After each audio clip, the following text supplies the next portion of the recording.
औरत को एकदम छुपा के रखना, क्यों रखना? केवल इसलिए कि इनकी नीति और नीयत दोनों ही खराब हैं। और सुपड़ खां के वंशज हैं, सुपड़ खां के वंशज हैं। इस कारण इनकी दैत्य मानसिकता है। सवेरे हम लोग 4 बजे उठ के भजन पूजन करते हैं और ये सुबह 4 बजे उठ के काट पीट मार पीट ये सब करते हैं। पाकिस्तान की लड़कियां ये कहती हैं हम तो हिंदुस्तान में हिंदू लड़कों से शादी करना चाहते हैं, जिससे कि हमारा जीवन धर्म केवल विश्व में सनातन धर्म ही धर्म है। बहन कहती है 14-15 साल तक, उसके बाद वही उसका पति हो जाता है। हमने जिसको बहन कह दिया वो बहन हो गई। हिंदुस्तान स्वर्गलोक है, अफ्रीका नरकलोक है और पाताल लोक अमेरिका है। उन्होंने जय श्री राम जय श्री राम जय श्री राम के नारे दुबई में लगाए। हाँ, गंभीरता से लें, मुझे 32 धमकी दे से बम से उड़ाने की। नमस्कार, मैं हूं मोहित नारायण और बहुत बहुत स्वागत है आप सभी को राष्ट्र की बात में। और आज जो हमारे साथ हैं उनको किसी परिचय की आवश्यकता नहीं है। यदि आप उत्तर प्रदेश वासी हैं या भारतवासी हैं तो आप बेहतरीन पहले से ही उनको जानते होंगे। एक बहुत ही बेहतरीन पर्सनैलिटी और हिंदू हृदय सम्राट कहे जाने वाले रघुराज जी हमारे साथ हैं। रघुराज जी, बहुत बहुत स्वागत है। आप उत्तर प्रदेश के राज्य मंत्री हैं और धन्यवाद। मैं बहुत बहुत स्वागत करता हूं आपका राष्ट्र की बात में। धन्यवाद। हालांकि ये पॉडकास्ट राष्ट्र की बात है तो हम राष्ट्र की भी बात करेंगे, और पर राष्ट्र की बात करने से पहले कुछ निजी सवाल मैं आपसे जो है पूछना चाहूंगा कि राजनीति में जब एक व्यक्ति की एंट्री होती है तो वो या तो प्री प्लान्ड होती है पहले से, या तो एक होता है कि पारिवारिक जो बैकग्राउंड है वो राजनीति का हो, या व्यक्ति जब मैच्योर होने लगता है तो उसको लगता है कि मेरी जरूरत है राजनीति को। तो इनमें से कौन सी चीज थी जो आपको राजनीति में लेके आई? मुझे इनमें से कोई ऐसी चीज नहीं थी जो राजनीति में लेकर आई। मेरा सोच था गरीबों की मदद करना। मैंने मास्टर ऑफ कॉमर्स करने के बाद मेरा सिलेक्शन मर्चेंट नेवी के लिए हो गया था एज ए अफसर के रूप में, लेकिन मैं नहीं गया। मेरे पिताजी कैप्टन थे इंडियन नेवी में। वो चाहते थे कैप्टन का बेटा कैप्टन बने तो अच्छा रहेगा, 8-10 नौकर मिलेंगे, ये वो व्यवस्था सारी मिलेगी।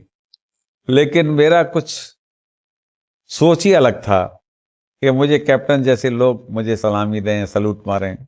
एक बार मेरी माता जी को मैं कह रहा था कि पापा जी जैसे लोग मुझे सलूट मारें तब उस दिन अच्छा लगेगा। तो मेरी माँ ने कहा पिताजी से, देखो जी उसकी इच्छा तो यह है कि आप जैसे लोग सलूट मारें। तो पिताजी का कहना था गधों को कोई सलूट मारेगा? ये उनका पिताजी का कहना था। आज उन्हीं का आशीर्वाद है कि मैं आज इस पद पे हूँ। मैंने 2019 में परेड की सलामी रायबरेली में ली थी। रायबरेली का प्रभारी था तो 26 जनवरी को मैंने सलामी ली थी। उस दिन मैं मेरे जिप्सी में, खुली जिप्सी में जब चल रहा था तो मेरे पीछे एसएसपी थे और मैं सलूट ले रहा था। 2 घंटे करीब पूरे परेड की सलामी ली। तो मैं उस दिन रो रहा था। एक खुशी के आंसू थे कि मेरे माँ बाप, मेरे पिताजी 91 में एक्सपायर हो गए, हार्ट फेल हो गया था। मेरी माताजी 18 में एक्सपायर हो गई। मैंने कि दोनों होते तो बड़े खुश हो रहे थे कि मेरा बेटा आज सलामी ले रहा है। आईजी, डीआईजी, अच्छे अच्छे लोग, सब लोग आज सलूट में खड़े हैं। तो उस दिन मैं बहुत रोया था। 2018 में मंत्री बना था। तो इस नाते माँ बाप के आशीर्वाद से ही मैं आज मंत्री हूँ। मेरा सोच केवल गरीबों की सेवा करना था। उसके बाद मैं संघ से जुड़ा, आरएसएस से 1984 में। मैंने आरएसएस का प्रथम वर्ष, द्वितीय वर्ष ये करने के बाद बीजेपी का संगठन मंत्री बना। 18.5 वर्ष, भारतवर्ष में कोई 18.5 साल संगठन मंत्री नहीं रहा। मैं 18.5 साल संगठन मंत्री रहा हूँ भारतीय जनता पार्टी उत्तर प्रदेश का। 8 साल आपका युवा मोर्चे का संगठन मंत्री रहा, 10 साल मैंने बीजेपी का संगठन मंत्री रहा। तो उसके बाद आदरणीय कल्याण सिंह जी पार्टी को से यहाँ से निकाल दिए थे तो मुझे अलीगढ़ में 2002 में जिलाध्यक्ष बना दिया। तो मैं 6 साल जिलाध्यक्ष रहा। 2002 में मुझे जिलाध्यक्ष बनाया, 2007 तक लाया, एमएलए लड़ा, एमपी, एमएलसी लड़ा। तो मैंने कभी नहीं सोचा था एमएलए बनूंगा, मंत्री बनूंगा, पर सोच ये था कि मुझे मेरे पिताजी जैसे लोग मुझे सलूट मारें, ऐसा मेरा सोच था। और उसी सोच के आधारित मैं काम करता रहा। मैंने पीछे मुड़ के नहीं देखा। गरीबों की सेवा के कारण संघ के संपर्क में आने से, एक बड़े दिनेश जी हैं जो आजकल विश्व हिंदू परिषद के संरक्षक हैं, वो कहते थे कि भैया सेवा तो मैं कई बार कहते थे कि भैया तुम्हारा परिवार फौज में जरूर है लेकिन सब पैसे लेके सेवा कर रहे हैं, हम चाहते हैं कि फ्री की सेवा कौन करेगा। तो मैंने फ्री की सेवा कैसी होती है, और फ्री की सेवा जब समझ में आई, जब संघ में मैंने काम शुरू किया तो फ्री की सेवा उसको कहा जाता है।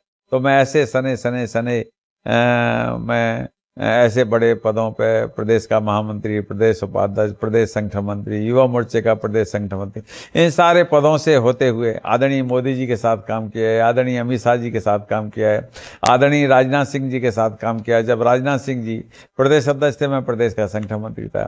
आदरणीय रमापत राम त्रिपाठी जो प्रदेश है उनके साथ काम, आदरणीय विनय कटियार प्रदेश अध्यक्ष थे, उनके साथ काम किया। तो बड़े बड़े लोगों के साथ मुझे मौका मिला। आदरणीय आडवाणी जी के साथ मौका मिला मुझे सभा को संबोधित करने का गुजरात में। 1995 में पहली बार मैं चुनाव लड़ाने गुजरात गया तो आदरणीय मोदी जी भी उस समय संगठन मंत्री थे और मैं भी संगठन मंत्री के रूप में गया था। पहले 2-2 महीने के लिए संगठन मंत्री लोग चुनाव लड़ाने जाते थे। आदरणीय आडवाणी जी ने मेरी तारीफ की थी कि ये होनहार बच्चा है, ये कुछ न कुछ आगे जीवन में, ये मंच से उन्होंने तारीफ की थी। आडवाणी जी जल्दी से किसी की तारीफ नहीं करते थे, लेकिन उन्होंने कुछ देखा होगा मेरे अंदर।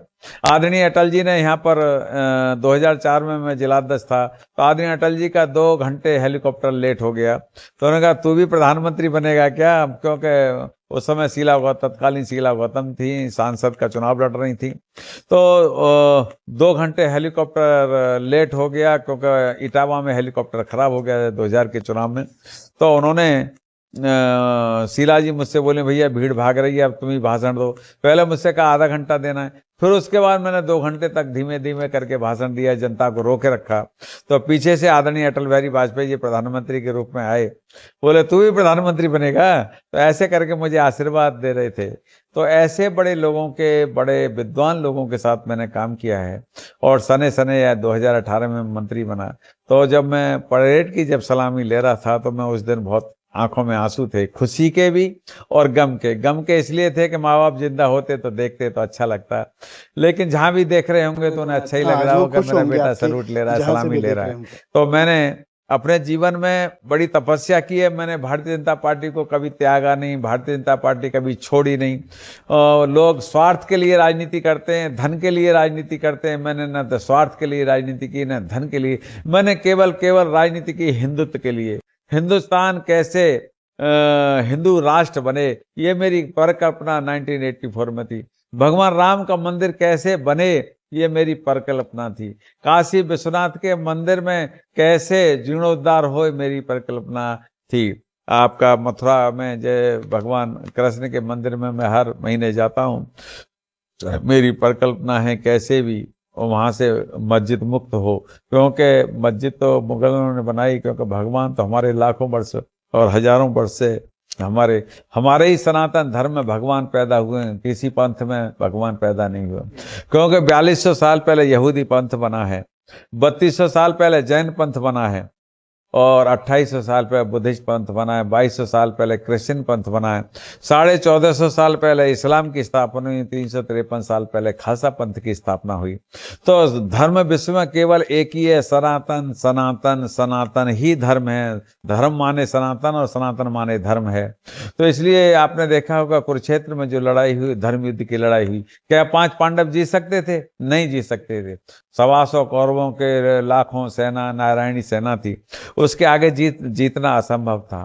तो इसलिए भगवान ने धर्म की ध्वजा फहराई, 5 पांडव की विजय कराई। ये भगवान के हाथ में था, क्योंकि सारथी थे अर्जुन के।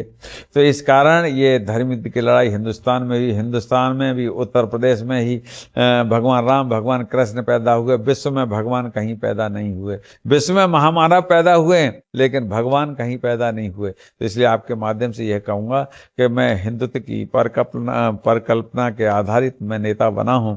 मेरी सोच न ये था कि पैसा कमाना, मेरी सोच ये, मेरी केवल सोच ये कैसे कैसे लोगों की सेवा। गरीब में ही, दरिद्र में ही नर और नारायण मिलते हैं। भरे पेट को भोजन कराना कोई बड़ा काम नहीं है, गरीब पेट को भोजन कराना सबसे बड़ा काम है। तो इसलिए नारायण उसी में नजर आते हैं, उसी में सेवा का भाव मिलता है, उसी में सेवा का मौका मिलता है। तो ये मेरी परिकल्पना। अच्छा, आपका एक बयान जो है जिसकी वजह से लोग बहुत चर्चा भी करते हैं आपकी, किसी भी राजनीतिक सभा में भी, कि ये ताजमहल और तेजो महल का जो कॉन्सेप्ट आपने मतलब खुल के रखा सबके सामने, तो वो एक बार और जरा रिपीट हो जाए। देखिए, मैं आपको इसलिए बताना चाहूंगा, ताजमहल ताजमहल नहीं है। मुगल आए थे, ये कोई भगवान के दूत तो थे नहीं कि तुरंत 24 घंटे में मस्जिद बना दें। इन्होंने हमारी बिल्डिंगों को तोड़ मरोड़ के उसी को मस्जिद का दर्जा दे दिया, क्योंकि इन्होंने हमारे धर्म के कुठाराघात किया, धर्म को इन्होंने नेस्तनाबूद करना चाहा। बख्तर खिलजी नाम का व्यक्ति आया था और उसने आपके नालंदा में विश्वविद्यालय में उसने इलाज कराया। इलाज कराने के बाद सारी किताबें जला दी। 90 लाख किताबों को आग जला दी।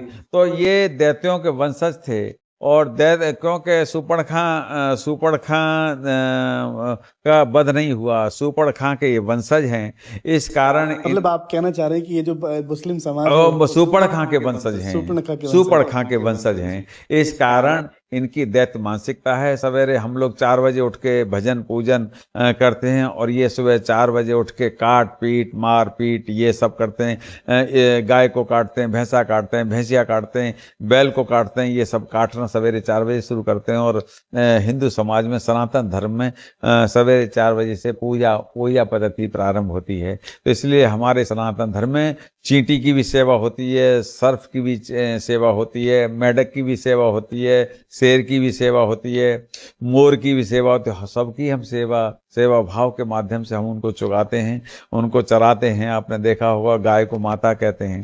तो धर्म केवल विश्व में एक है। हिंदुस्तान विश्व की नगरी, प्राचीनतम नगरी काशी विश्वनाथ है। काशी विश्वनाथ से ही प्राचीनतम धर्म स्थापित हुआ, सतयुग की स्थापना हुई। सतयुग की स्थापना काशी विश्वनाथ से हुई। और हमारे देश की धुरी जो है, इसकी पूरी पृथ्वी की जो धुरी है, आपके कानपुर में बिठूर में है, जो वहीं से पूरे विश्व की संचालन है। उत्तर प्रदेश ने ही विश्व को रहना, खाना, सोना और आदर्श और विद्वानता जो सिखाई है, उत्तर प्रदेश ने सिखाई है। विश्व पे उत्तर प्रदेश ने ही दिशा निर्देश दिए हैं। हमारे ही आधारित विश्व में शासन करने की प्रणाली बनी है, क्योंकि इन सबको तो कहाँ की ईंट कहाँ का रोड़ा, भानुवती ने तुनवा जोड़ा, वहाँ कोई संस्कृत नहीं थी। आज भी आप देख रहे हैं, पाकिस्तान की लड़कियां ये कहती हैं, हम तो हिंदुस्तान में हिंदू लड़कों से शादी करना चाहते हैं, जिससे कि हमारा जीवन सिक्योर हो जाए। रोज आप आए दिन टीवी पे इंटरव्यू देख लीजिए। तो हिंदुस्तान में हमारे ऐसा नहीं है कि हमने एग्रीमेंट कर लिया 2.5 साल इस लड़की के साथ, 2.5 साल इस लड़की के साथ। जैसे बराक ओबामा तत्कालीन राष्ट्रपति कहते हैं, आई हैव ए 3 फादर। हमारे यहाँ आप जितने भी लोग खड़े हैं कह सकते हैं कि आई हैव ए 3 फादर। अगर होंगे तो अभी नहीं कह पाएंगे, तो समाज में आपकी इज्जत खत्म हो जाएगी।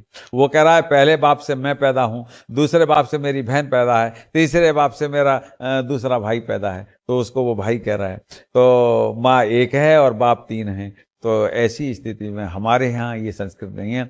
हमारे यहाँ जियो और जीने देने की संस्कृत है। एक दूसरे का फूफा, बुआ, चाचा, चाची, ताऊ, ताई, दादा, दादी, नाना, नानी, ये सारी व्यवस्था केवल हिंदुस्तान में हमने ही जीने की राह सिखाई है। लेकिन ये इन्होंने तो ऐसे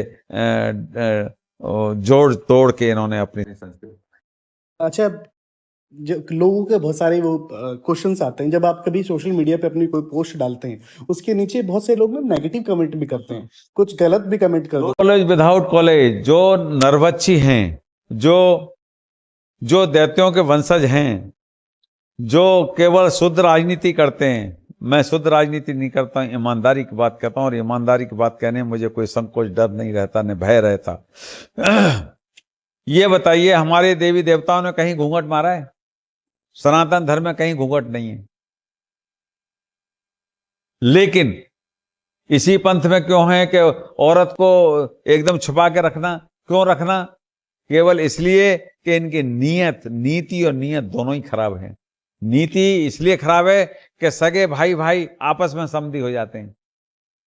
बहन भाई, कल तक वो जो बहन भाईजान कह रही थी और वो खसम जान हो गया उसका। ये हो सकता है क्या? होना चाहिए क्या? ऐसा कहीं कोई वो नहीं है। और इसीलिए मार्क ट्रूली 18 सब्जेक्ट के यूएसए के विद्वान हैं, 18 सब्जेक्ट से। उन्होंने कहा धर्म केवल विश्व में सनातन धर्म ही धर्म है, हम लोग तो सब इनके खिलौने के रूप में हैं। क्योंकि जब सन 1800 और 1700 में हमारे यहाँ ढाका की मलमल पहनते थे और बनारस की साड़ी पहनते थे, तब अमेरिका में नंगे फुंगे घूमा करते थे, पत्ते बांध के अपने शरीर को ढका करते थे। तो हमारा देश, हमारे भगवान, हमारे देवी देवताओं ने उस जमाने में स्वर्ण के आभूषण पहने, धोती बांधी है। ये हमारे ही देश में था, विश्व में नहीं था। पत्ते बांध के घुमा करते थे, शरीर को अपने ढकने के लिए पत्ते बांधते थे। तो हमारे देश में ढाका की मलबल और बनारस की साड़ी हमारी देवी और देवताओं के देश में हमारी देवी पहनती थी। हमने जिसको बहन कह दिया, चाहे वो मुस्लिम हो, चाहे क्रिश्चियन हो, चाहे वो ईसाई हो, चाहे वो सरदार हो, हमने जिसको बहन कह दिया वो बहन हो गई। इनके यहाँ सगे चाचा की लड़की अपने ताऊ के बेटे को बहन कहती है 14-15 साल तक, उसके बाद वही उसका पति हो जाता है। तो हमारे यहाँ भाई बहन का रिश्ता बहुत अटूट रिश्ता है, पवित्र रिश्ता है, पवित्र बंधन है। ये हमारे यहाँ केवल सनातन धर्म में। इनके यहाँ तो यूज एंड थ्रो इट, मतलब महिला को एक फैक्ट्री मानना, मतलब यूज कर दिया, टॉयलेट पेपर की तरह फेंक दिया, 4 बच्चे इससे पैदा कर दिए, 8 बच्चे उससे पैदा कर दिए, 12 बच्चे उससे पैदा कर दिए। ये किसी धर्म में नहीं लिखा। महिला देवी है और आप देव। ये स्वर्गलोक हिंदुस्तान स्वर्गलोक है, अफ्रीका नरकलोक है, और पाताल लोक अमेरिका है। अब वहां रात हो रही है, हमारे यहाँ दिन है, वहां रात हो रही है। ये स्टेटमेंट आपका लोग सीरियस भी ले सकते हैं कि ये नरक लोग, और ये मैं तो कहता हूँ अफ्रीका में नरकलोक इसलिए है, वहाँ कर्क रेखा निकल रही है, वहाँ काले हब्सी और सब तरह के जानवर खा जाते हैं। और पाताल लोक अमेरिका इसलिए है कि वहाँ टेक्नोलॉजी इसलिए हाई हो गई। विश्वकर्मा भगवान जब सोने की लंका बनाकर विश्राम के लिए गए तो पाताल लोक अमेरिका गए थे। तो ये ऐसे है, हम हिंदुस्तान ऐसे है। तो हमारा दिन पहले निकलता है, उनका बाद में निकलता है, 12 घंटे के बाद निकलता है। तो हम ही स्वर्गलोक हैं, पाताल लोक अमेरिका है और नरक लोक अफ्रीका है। प्रमाण आपके हिसाब से भारत ही स्वर्गलोक है। क्यों स्वर्गलोक है? अब सुन लीजिए, यहाँ 2 साल कोरोना काल चला। कोरोना काल में हमने जाति पंथ धर्म मजहब कुछ नहीं देखा, हमने सबकी सेवा की। और अमेरिका में ये स्थिति रही, कितना धनाढ़ देश है, 6 महीने तक भोजन फ्री कराया, केवल 6 महीने तक। उसके बाद कह दिया उन्होंने 4 घंटे 2 घंटे काम करो, उसके बाद आपको भोजन मिलेगा। तो इसलिए यही स्वर्गलोक। यहाँ संत पुरुष जब ईस्वी सन 600 में हमारे यहाँ मुगल आए तो हमारे संतों ने हर 12 कोस बाद यानी 36 किलोमीटर बाद भजन कीर्तन करके उन्होंने ये कहा था कि राम राज्य आएगा, चिंता मत करो, राम राज्य आएगा। आज राम राज्य की स्थापना आदरणीय मोदी जी के नेतृत्व में राम के मंदिर की 500 साल बाद स्थापना हुई है। 500 साल तो राम राज्य आया। आदरणीय योगी जी के कारण उत्तर प्रदेश में राम राज्य है। आज कोई बहन बेटी हमारी अलीगढ़ से लखनऊ बस में चली जाए, कार में चली जाए, खुद चला के मोटरसाइकिल से चली जाए, साइकिल से, किसी माई के लाल की हैसियत नहीं है उसे कोई छेड़ दे। अगर छेड़ दिया है तो हम उसको शाम तक छोड़ेंगे नहीं, या तो ऊपर होगा या जेल में होगा। 2 ही रास्ते, हमारे पास तीसरा रास्ता ही नहीं है। अच्छा सर, मैंने आपसे एक सवाल किया था अभी कि कभी जो नेगेटिव कमेंट्स आते हैं हमारे सोशल मीडिया के नीचे, तो गुस्सा आता है, क्रोध आता है, मन करता है उनको जवाब देने का? नहीं, मैं जवाब नहीं देता हूं, क्योंकि दैत्यों का क्या जवाब देना। मतलब जो नेगेटिव कमेंट्स कर रहे हैं उनका क्या जवाब? दैत्यों का जवाब क्या है? जो मतलब एक तो तर्क होता है, जब वो कुतर्क कर रहे हैं, जिनको ज्ञान ही नहीं है, पढ़े नहीं। मैं तो PhD हूं। गमार के संग अगर गमार जैसी भाषा का बोलोगे तो गमार हो जाओगे, पढ़े लिखे के साथ बैठोगे तो पढ़े लिखे हो जाओगे। जैसा सोबत वैसी असर होती है। देखिए मेरी बात को, दुबई UAE के अंदर वो कहते हैं हम असली मुसलमान हैं। उन्होंने, मैंने वहां यही भाषण जो आज आपके सामने कह रहा हूं, ये UAE के अंदर मैंने दिया था। हाँ, मैंने दिया था। और उसमें उन्होंने अप्रिशिएट किया था। वहां के शेख ने कहा था कि रघुराज सिंह जी ने सही कहा, हमारे भी पूर्वज राम थे। उन्होंने कहा अपने भाषण में, उन्होंने जय श्री राम जय श्री राम जय श्री राम के नारे दुबई में लगाए। मैं फिर रात को ये सोच रहा था, 7 समंदर पार में दुबई आया, क्या हिंदुस्तान है ये? दुबई के शेख ने जैसे, यहाँ का मुसलमान कन्वर्टेड है 99%, और वो ज्यादा खतरनाक है। क्योंकि अनपढ़ है, गंवार है, उसको कोई ज्ञान ना, उसको कुरान का ज्ञान है, ना उनको धर्म का ज्ञान है, ना उसको पंथ का ज्ञान है। वो अधकचरा है। जैसे गधा और घोड़ा मिला के बीच का खच्चर पैदा होता है, ये खच्चर हो गए, ना मुसलमान रहे ना हिंदू रहे। ये आपके स्टेटमेंट सर जब लोग सुनेंगे तो बहुत गंभीरता से हाँ, गंभीरता से लें। मुझे 32 धमकी दे से बम से उड़ाने की। अच्छा। हाँ, और वो तो पूरा उस पर आपके फेसबुक वगैरह सब पे, तो मुझे कोई आपत्ति नहीं है। जब तक ऊपर वाला रखेगा तब तक रहूंगा, और जब तक रहूंगा बिंदास ऐसे ही रहूंगा, ऐसे ही बोलूंगा। मुझे कोई ये हिंदूवादी छवि जो आपकी मेरी शुरू से, मैं हिंदुत्व के लिए जीता हूँ, हिंदुत्व के लिए मरता हूँ, हिंदुत्व के लिए ही सारा काम करता हूँ। और उसमें देखिए मेरे यार दोस्त मुस्लिम है, ऐसा नहीं है। अभी देखिए बाहर ही बैठे हैं, एक साजिद भाई बैठे हैं, सहारनपुर के मुस्लिम हैं, और उनका भी काम मैंने करता हूँ। काम करने के लिए किसी का, लेकिन मैं उनकी जो दैत्यों की मानसिकता से बंधे हुए लोग, उनका काम नहीं करता हूँ। जो डीप ज्यादा है उनकी, जो डीप और गलत, व्यभिचारी, अनाचारी, ऐसे लोगों से मैं दूरी बना कर। बहुत से लोग तो कहते हैं, जो सेकुलर लोग होते हैं वो लोग बोलते हैं कि ये तो अपराध का कोई धर्म नहीं होता। अपराध का धर्म नहीं होता, बात सही है, लेकिन हर आतंकवादी मुसलमान ही क्यों है? और आतंकवादियों के बच्चे सारे इंग्लैंड में पढ़ रहे हैं। जितने आतंकवादी बड़े हैं, मोस्ट वांटेड हैं, सबके बच्चे इंग्लैंड में पढ़ रहे हैं। अपने बच्चों को आतंकवादी क्यों नहीं? जब आतंकवाद धर्म अच्छा है तो उनके बच्चे भी तो आतंकवादी होने चाहिए। क्यों नहीं होते? वो गरीब मुसलमानों को ही आतंकवादी क्यों बनाते हैं? क्योंकि उनकी गरीबाई का, मजबूरी का फायदा उठाते हैं। उनके लाख, 4 लाख, 10 लाख, 5 लाख पहुंचा के उनके परिवार का भरण पोषण करके उनके पेट से बम बांध के और उड़ा दिया जाता है। उनको ये सिखाया जाता है मरने के बाद 72 हुर मिलेंगी। अरे उनसे, नालायकों से ये पूछो, जिंदे पे 1 हुर नहीं मिल रही, मरने के बाद 72 हुर मिल जाएंगी? बताए तो सही कोई इस बात को।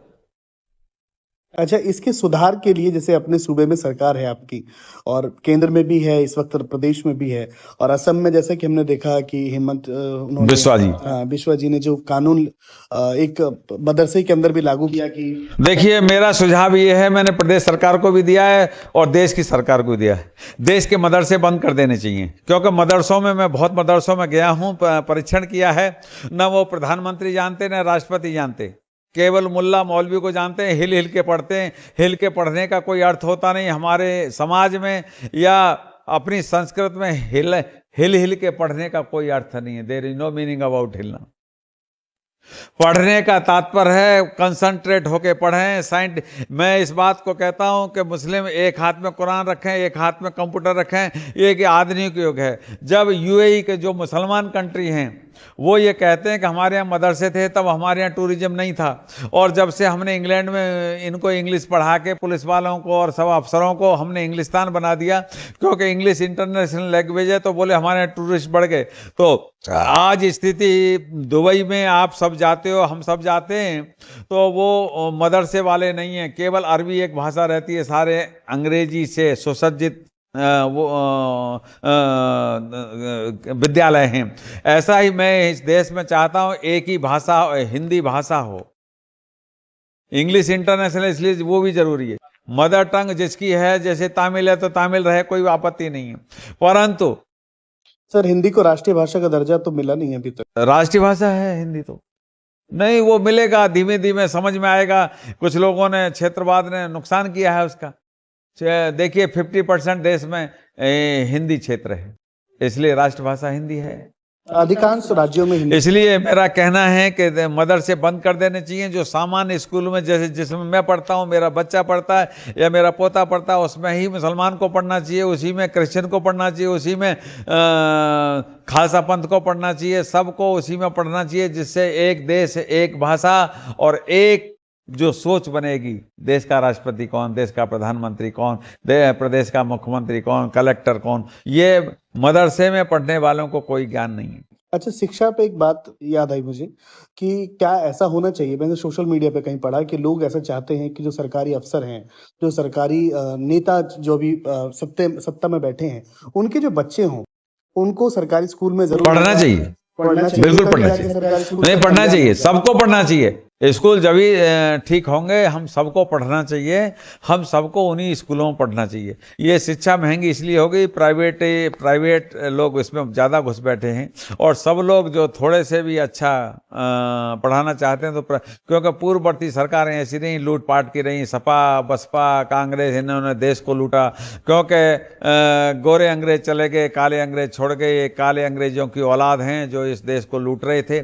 इस कारण अब बीजेपी की सरकार देखिए, हरियाणा में भी तिवारा बनी है, देश में भी तिवारा बनी है। तो हमने अभी देखिए, महाराणा प्रताप महान थे, और यहाँ औरंगजेब महान, अकबर महान, जो ये आक्रांता थे हमारे देश में, उनके नाम से स्कूल और कॉलेज बना डाले, उनके नाम से रोड बना। आक्रांताओं के नाम से तो कभी होना नहीं चाहिए। आपके नाम से हो, हमारे अब्दुल कलाम के नाम से हो, वीर अब्दुल हमीद के नाम से हो, जो देश के लिए फतेह हुए, जो देश के लिए मर मिटे, उनके नाम नहीं है कि आक्रांताओं के। क्योंकि 35 साल यहाँ अफगानिस्तानी जितने वो थे, अंगूठा छाप थे, 35 साल वो शिक्षा मंत्री रहे भारत सरकार के। वही इंदिरा गांधी ने किया, वही जवाहरलाल नेहरू ने किया। इसलिए इस देश की कम्युनिस्टवादी लोग हावी हो गए, और चोर और लुटेरों को तो महामहिम कर दिया, और पृथ्वीराज चौहान और राणा सांगा इनको दबा दिया। तो असली बात नहीं सीखे। आप नाम बदलने की बात पे याद आया, आप जिस क्षेत्र से आते हैं उसका नाम अलीगढ़ है। बदलना चाहिए। मैं तो आज 40 साल हो गए मांग करते करते, लेकिन ये भी बदलेगा, आज नहीं तो कल, कल नहीं तो परसों बदलेगा। हरिगढ़ होना चाहिए, क्योंकि अली मोहम्मद का राजा आया था चढ़ाई करते हुए, उसने हरिगढ़ का अलीगढ़ कर दिया था। इसका 10 बार नाम बदला, पहले कोल था, फिर हरिगढ़ था, फिर ऐसे करके नाम बदलते गए। तो आक्रांत आए, उन्होंने अपने नाम से, जैसे प्रयागराज का इलाहाबाद कर दिया, अल्लाहाबाद था उसका नाम, तो इसलिए प्रयागराज कर दिया। हमारी धरोहरों को नष्ट किया, हमारे धार्मिक स्थानों को नष्ट किया। मैं आपसे पूछना चाहता हूं, मंदिर के बगल में ही मस्जिद क्यों बनाई गई? क्या और कहीं जगह नहीं थी क्या? आप देखिए, मठ मंदिरों के बगल में मस्जिद बनाने का क्या तात्पर्य था? क्या ईंट रोरा वहीं थे जो वहीं बना सकते थे? जगह तो हिंदुस्तान में बहुत खाली पड़ी थी, लेकिन विवादित करने की वजह से, धर्म पर कुठाराघात करने के लिए दैत्यों के वंशजों ने ऐसा किया। अच्छा, बहुत से लोग मतलब किसी और मतलब ये मुस्लिम समाज के लोग बहुत सारे सोशल मीडिया पे लगातार ये पोस्ट डालते हैं कि हमारे ही पूर्वजों ने यहाँ पे बिल्डिंग्स बनाई हैं, जैसे ताजमहल हो गया, लाल किला, ऐसा दावा करते हैं। तो आप इसके बारे में क्या? मूर्खानंद हैं, इनके पूर्वज 5वीं पीढ़ी। देखिए, मैं सबसे बड़ा मूर्खानंद इसको कहता हूं, जो हैदराबाद का ओवैसी है, असदुद्दीन ओवैसी। इसके ग्रांड फादर के ग्रांड फादर तुलसीराम थे, ब्राह्मण थे, लेकिन सबसे खतरनाक आदमी आज देश का, आज सबसे खतरनाक आदमी है देश का। 5वीं पीढ़ी पे इसके ग्रांडफादर के ग्रांडफादर तुलसीराम थे। इससे पूछो ना, ये जब हिंदू नहीं रह सके तो ये मुसलमान क्या रहेंगे? ये अपने धर्म के नहीं हुए, ये अपने घर परिवार के नहीं हुए, ये लालची हुए तो मुसलमान हो गए। तो इसलिए ये तो अपराधी हैं, अपराधी, भगवान की नजर में भी और देश की नजर में भी। अच्छा सर, राष्ट्र की बात तो हो रही है, अब कुछ मैं व्यक्तिगत चीजें पूछना चाहता हूँ, क्योंकि हमारे बारे में या फिर जो हमारे सेलिब्रिटीज होते हैं, जो बड़े नेता होते हैं, उनके बारे में कुछ जानकारी विकिपीडिया अवेलेबल करा देता है, या सोशल साइट्स बहुत सारी कुछ जानकारी अवेलेबल कराता है, लेकिन कुछ ऐसी चीजें भी होती हैं जो जनता या उनके फैन, ये बहुत से नेता लोगों के फैन होते हैं, आपके चाहने वाले बहुत हैं, वो जानना चाहते हैं। तो अगर कोई चाहने वाले की तरफ से, मुझे ही समझ ली, मैं ही बहुत चाहने वाला हूँ आपका, कि रघुराज जी को खाने में बहुत ज्यादा क्या पसंद है? अगर कभी डिनर पे बुला लें सर को। मैं बाहर का पनीर नहीं खाता, पहले तो ये बता दूं आपको। तो क्या खाने में पसंद है? नहीं वाला नहीं, दाल रोटी, दाल रोटी, दाल रोटी चावल, ये मेरी सोच। कभी स्ट्रीट फूड खाने का मन नहीं करता? मेरा कोई स्ट्रीट फूड, क्योंकि असम में मिलावट है। ये पिज़्ज़ा मैं कभी नहीं खाता, बर्गर कभी नहीं खाता, और मुझे कोई ले भी आता है तो मैं थोड़ा सा उनके दिल को रख देता हूँ, ताकि हाँ एक चम्मच का टुकड़ा। बहुत से कभी कभी ऊपर में ले आते हैं, नहीं मानते हैं, बोले साहब यहाँ का शानदार है, मैं बिल्कुल नहीं खाता। मुझे दाल रोटी पसंद है, दाल रोटी और शाम को दूध मिल जाए 1 गिलास, और वो गाय का दूध मिल जाए तो सो फार सो गुड। क्योंकि गाय के दूध में ही, मेरा एक दोस्त है भोपाल में, मुस्लिम है, उसने एक बेटे को गाय का दूध पिलाया और वो तो IAS हो गया, दूसरे बेटे को उसने भैंस का दूध पिलाया, वो इंजीनियर हुआ। तो वो कहता है कि आप लोगों की बात सत्य है कि गाय में बहुत बड़ी शक्ति है, कि बड़ा बेटा मेरा IAS हो गया। बुद्धि तीव्र क्यों? इसलिए बुद्धि तीव्र होती है, उसका बच्चा, गाय का बच्चा होते ही दौड़ना शुरू करता है, भैंस का 10-15 दिन 20 दिन के बाद चलना शुरू होता है। तो मैसेज ये है कि गाय पालना चाहिए, गाय पालना चाहिए सबको, हिंदुस्तानियों का। हमारे देश में केवल गाय थी। जब ये मुगल आए तो इनको मांस भी खाना था और दूध भी पीना था, तो इन्होंने अफ्रीका से भैंस लेकर आए। हमारे यहाँ की ब्रीड नहीं है, हमारी ब्रीड, हिंदुस्तान की ब्रीड तो गाय है केवल। तो ये अफ्रीका से लेके आए और इन्होंने हमारी बुद्धि पर कुठाराघात किया ताकि इनकी बुद्धि नष्ट हो जाए। विश्व के विद्वान हम ही थे, इस कारण इन्होंने हमारी विद्वानता को डाउन करने के लिए भैंस का सेवन किया, भैंस के दूध का। अच्छा, एक दूसरा सवाल ये है पब्लिक के लिए, पब्लिक फिगर में समझिए, मैं भी जानना चाहता हूँ, फिल्म देखते हैं? मैंने फिल्म कोई छोड़ी नहीं पढ़ने के टाइम, कॉलेज टाइम में कोई फिल्म छोड़ी नहीं, लेकिन अब 20-25 साल से फिल्म में एक तो आनंद नहीं आता। मेरे हीरो ये अमिताभ बच्चन, शत्रुघ्न सिन्हा, जितेंद्र, ये मेरे हीरो थे और मैं इनको बहुत लाइक भी करता था उस समय। और शत्रुघ्न सिन्हा के तो मुझे काम करने का भी मौका मिला, बीजेपी में रहें तो हम लोग साथ साथ चुनावी भाषण भी संबोधित किए हैं। तो इसलिए ये 3-4 हीरो मेरे फेवरेट थे। लेकिन जब से ये डिस्को और ये सब आने लगा, मेरी समझ में आते। मुझे कहानी वाली पिक्चर, बैजू बावरा, वो पुरानी पिक्चर थी बहुत, उनका मुझे पसंद इसलिए नहीं है कि फुअरता ज़्यादा है, उसमें सीखने के लिए कुछ है नहीं। पुरानी पिक्चरों से सीखने के लिए कुछ मिलता था, उससे विचार मिलते थे, उससे कुछ ऐसा लगता था कि कुछ कर गुजरना चाहिए। आज क्या है, चोरी कैसे हो रही है, डकैती कैसे हो रही है, अपहरण कैसे हो रहा, बलात्कार कैसे हो रहा है, ये पिक्चरों में दिखाया जाए तो मुझे नहीं अच्छा लगता। डकैती कैसे हो रही है, अपहरण कैसे हो रहा, बलात्कार कैसे हो रहा, ये पिक्चरों में दिखाया जाए तो मुझे नहीं। पुरानी फिल्मों से नए वाले जो अभी आपकी सोच पे चलने वाले लोग हैं, उनका मतलब मानना है कि पुरानी फिल्मों में जो निर्देशक हुआ करते थे या जो फिल्म मेकर थे, उन्होंने कहीं ना कहीं एक धर्म समुदाय को बहुत ज्यादा अच्छा दिखाने का प्रयास किया। जैसे कहीं भी आपने विलन का कैरेक्टर देखा तो जो ठाकुर हैं तो वो विलन हैं, टीका लगाते हैं, माला पहनते हैं, लेकिन वो विलन है। तो वो पुरानी फिल्म का जो कंटेंट है, आप बता रहे हैं आप पुरानी फिल्में देखते थे, तो वो आपको लगा नहीं कि कहीं ना कहीं गलत था? वो गलत था। मैंने फिल्म मेकरों को भी लिखा था कि मैंने कि देखिए, ठाकुर किसको कहा जाता? ठाकुर वो होता था जो समाज की रक्षा करता था। आपने यहाँ बलात्कारी दिखा दिया, आपने उसको बहुत बड़ा डकैत दिखा दिया, आपने बहुत बड़ा उनको बदमाश दिखा दिया। ये ठाकुर समाज का ये काम नहीं था। ठाकुर समाज का ये काम था कि चौपाल होती थी, चौपाल पे ही सारी सजा, और क्योंकि ये न्याय व्यवस्था तो थी नहीं, पहली लोकल व्यवस्थाएं थी। अगर किसी ने गलती की तो 4 कोड़े वहीं मारो, वहीं ख़त्म हो गया सिस्टम। पहले चोरी चपाटी नहीं होती थी, लेकिन आज चोरी चपाटी इसलिए होती है क्योंकि न्यायालय में वो मुक्त मिल जाता है, क्योंकि सबूत के अभाव में ऐसी होती है। वहाँ सबूत 4-6 लोग जो बैठ के जो सबूत देते थे, वहीं न्याय प्रणाली लागू हो जाती थी। तो आज स्थिति इस लोकशाही में नुकसान हुआ है, न्याय असुविधा के रूप में हो गया है, क्योंकि डेट पर डेट पड़ती जाती है, उसका रिजल्ट आता नहीं है, उससे नुकसान होता है समाज का। गरीब आदमी का विशेष करके नुकसान होता है। रोज़ तारीख का, हर महीने तारीख पे जाता है, उसके लिए 50, 100, 200, 500 रुपया तारीख के लिए चाहिए। तो ऐसी स्थिति, आवाज़ देने वाले को भी पैसा चाहिए इस लोकशाही में। पहले ये सिस्टम नहीं था। ईमानदारी से न्याय होता था, ईमानदारी से सजा होती थी और ईमानदारी से उसको वो पालन करता था। अच्छा, कुछ मैं वर्ड्स आपको देता हूँ, ये वर्ड सुनिएगा और उसके बाद बताइएगा कि यही वर्ड क्यों बोला जाता है। जैसे गोरख धंधा, तो इसमें गोरख क्यों लगा हुआ है? और एक और देखिए, मैं आपको बताऊं, पहले दिलीप कुमार का नाम यूसुफ खान है, पता है आपको? दिलीप कुमार का नाम यूसुफ खान है। पहले हिंदू बन के ही पिक्चर चल पाती थी, मुसलमान के नाम से पिक्चर नहीं चलती थी। आज से 30-35 साल से मुसलमानों का एंट्री होना, और इन्होंने अपने धर्म के विषय में नहीं, अपने पंथ के विषय में नहीं, हिंदुओं को अपने टीका लगाने वाले को, और या नामकरण संस्कार करने वाले को, या पंडित के पुजारी को, मंदिर के पुजारी को चोर साबित किया। ये इन्होंने सोची समझी साजिश के तहत किया है, और ऐसी फिल्म इंडस्ट्री तो हमको बंद कर देनी चाहिए। मेरा कहने का इंटेंशन है ये, अभी भी लोग जो लोकल लैंग्वेज यूज करते हैं, उसमें जो कोई गंदा काम या गलत काम करता है तो उसको गोरख धंधा बोल देते हैं। या फिर अभी एक वर्ड और है, हवस का पुजारी। तो ये हवस का पुजारी ही क्यों होगा? हवस का मौलवी क्यों नहीं कहते? हाँ, क्यों नहीं हो सकता? नहीं, इस पे ये एक सोशल मीडिया का सवाल है और जो लगातार घूमता रहता है, हम लोग स्क्रॉल करके देखते हैं, तो वो आपसे पूछना चाह रहे हैं कि क्या आपको बताना चाहता हूं, कलकत्ता में अभी 3 महीने पहले एक मौलवी ने अपनी 16 साल की बेटी से शादी की, सगी बेटी से। 3 महीने पहले वर्ल्ड में छपा है, और आप लोग देख लेना, गूगल में है।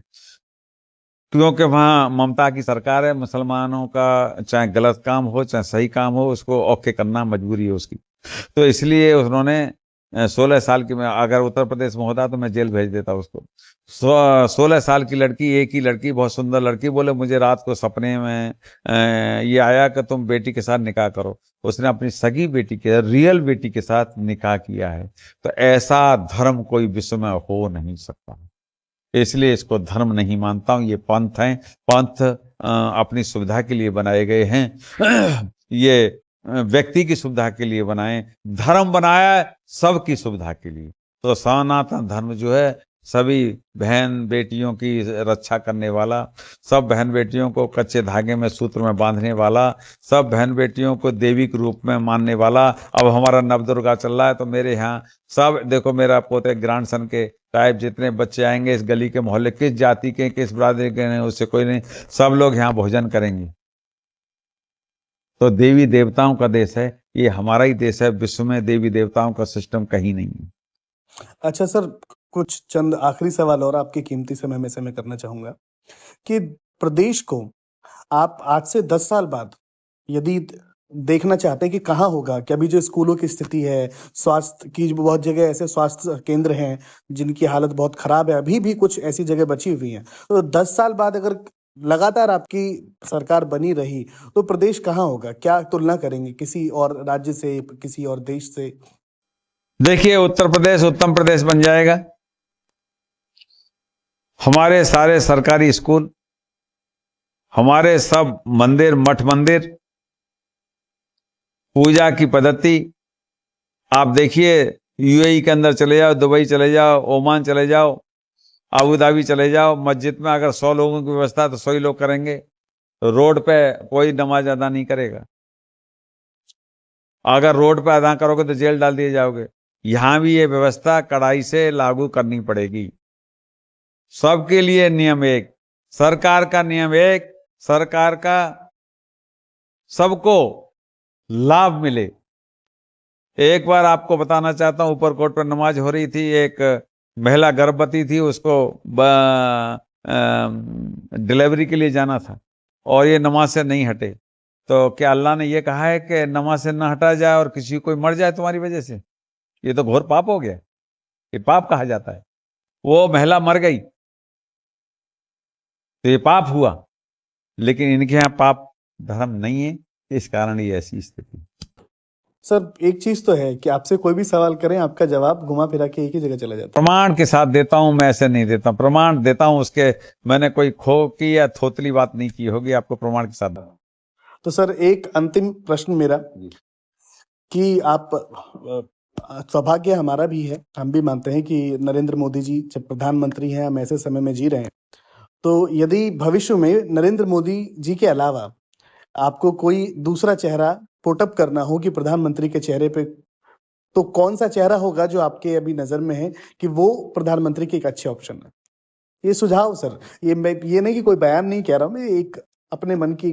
देखिए, मुझसे बहुत बड़े बड़े नेता ऊपर बैठे हुए हैं, मैंने यदि कुछ कोट कर दिया तो पूरे देश के नेता मेरे ही पीछे पड़ जाएंगे। इसलिए क्षमा चाहते हुए, जो पार्टी तय करेगी उसी में मेरा हाँ है, और मेरा व्यक्तिगत कोई वो नहीं है। अब जो पार्टी तय करती है, पार्टी हमारी माँ के रूप में है और संघ परिवार हमारा तय करता है, सब लोग बैठ के तय करते हैं। मैं अकेला व्यक्ति नहीं हूँ कि मैं तो सुझाव बहुत दे सकता हूँ, लेकिन उस सुझाव का लाभ नहीं हो। तो बहुत बहुत धन्यवाद आपका हमारे साथ जुड़ने के लिए। ये थे हमारे साथ हिंदू हृदय सम्राट रघुराज सिंह जी, और आप यूं ही हमारे साथ बने रहिए और देखते रहिए राष्ट्र की बात।